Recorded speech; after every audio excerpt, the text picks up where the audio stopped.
Through his gentle demeanor, Don Bosco earned the trust of his charges at the oratory. But he was no doormat. With certain difficult boys, he could be intimidating, even harsh. But it was always done for their own good, as you will see in this next episode. The Miracles and Prophecies of St. John Bosco, a project of America Needs Fatima. I'm your host, Adrian Fonseca. Subscribe for new episodes every Monday, Wednesday, and Friday. In today's video, we'll delve into Don Bosco's interactions, focusing on how his wisdom and grace created a lasting impact on those around him. We'll examine key themes such as the delicate balance between freedom and guidance, and the importance of intentional communication, illustrated by his powerful encounter with Delma. As you watch, consider this question: who in your life can you apply Don Bosco's approach and interactions with others?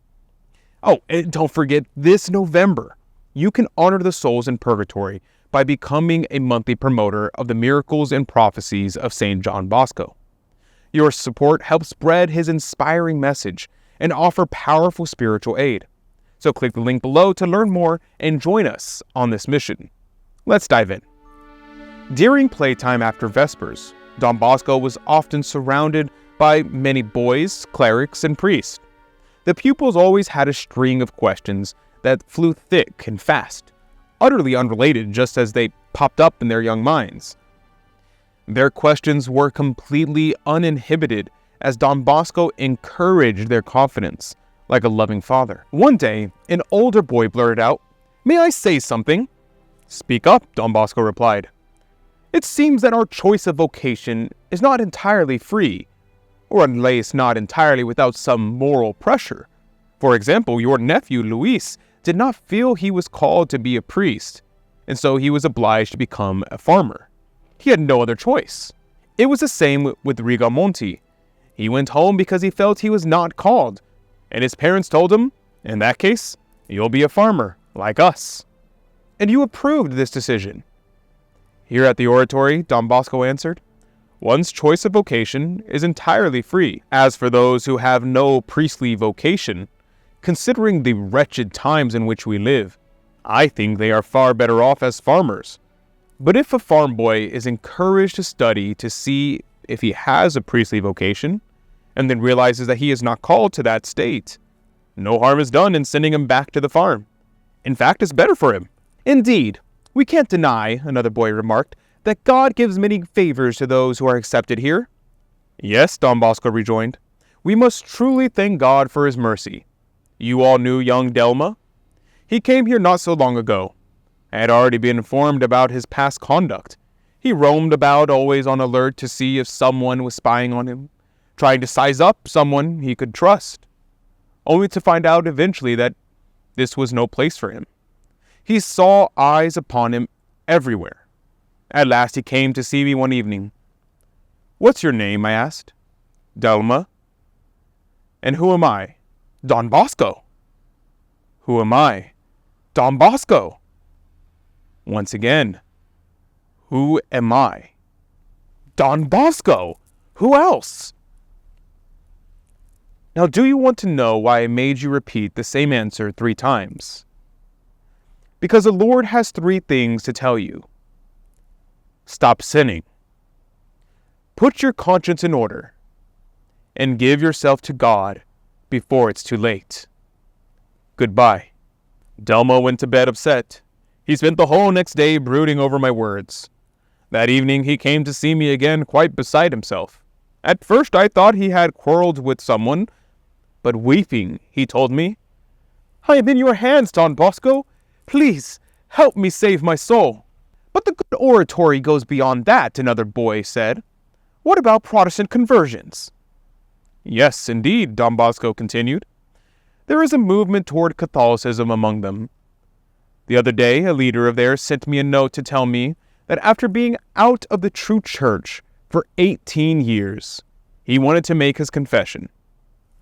I have an appointment with another Protestant this Saturday for the same purpose. Right now, there are 20 who want to return to the Catholic Church." "In that case," one of the smaller boys piped up, "the oratory will become famous once these things are known."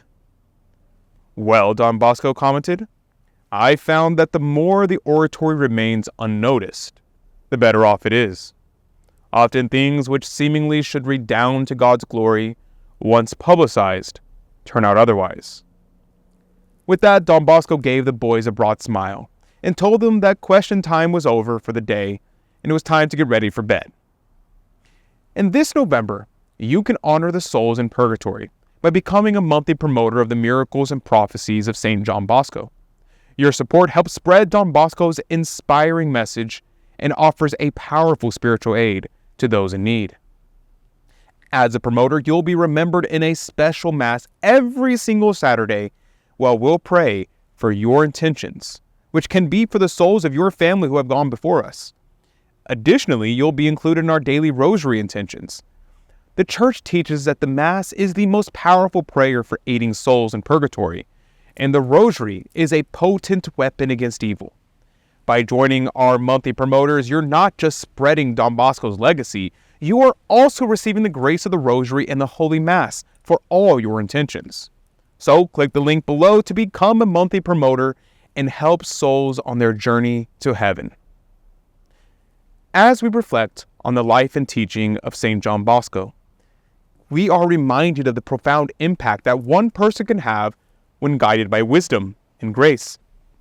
His approach to vocation illustrates a delicate balance between freedom and guidance, respecting each individual's path while gently steering them toward God's plan. The story of Delma exemplifies how a few well-chosen words can spark significant change in someone's life. Don Bosco's direct approach, asking Delma to repeat his name 3 times, highlights the importance of capturing attention and then delivering a crucial message. Moreover, his success in converting Protestants showcases the magnetic power of authentic faith. Don Bosco didn't merely preach, he lived his beliefs, drawing others to the truth through his actions and the visible fruits of his work. These lessons invite us to live more intentionally, speak with purpose, and let our faith shine through our daily actions. What we can learn from today's video? The answers may vary for each one of us. And if you're facing skepticism regarding your methods at work or with family, Don Bosco's calm example offers inspiration. Perhaps you know a Delma in your life, someone who continues in sinful ways, and you might consider adopting Don Bosco's thrice-repeated question to engage them meaningfully. I encourage you to share your thoughts in the comment section down below. As I read your uplifting comments each and every week, I recognize that together we are building a strong virtual community.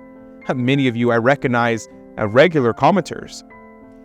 It is a refuge among this chaotic digital world. So thank you for your contributions. You never know when something you say might change someone's life. Until next time, St. John Bosco, pray for us. May God bless you, and Mary Immaculate keep you under her mantle. God love you.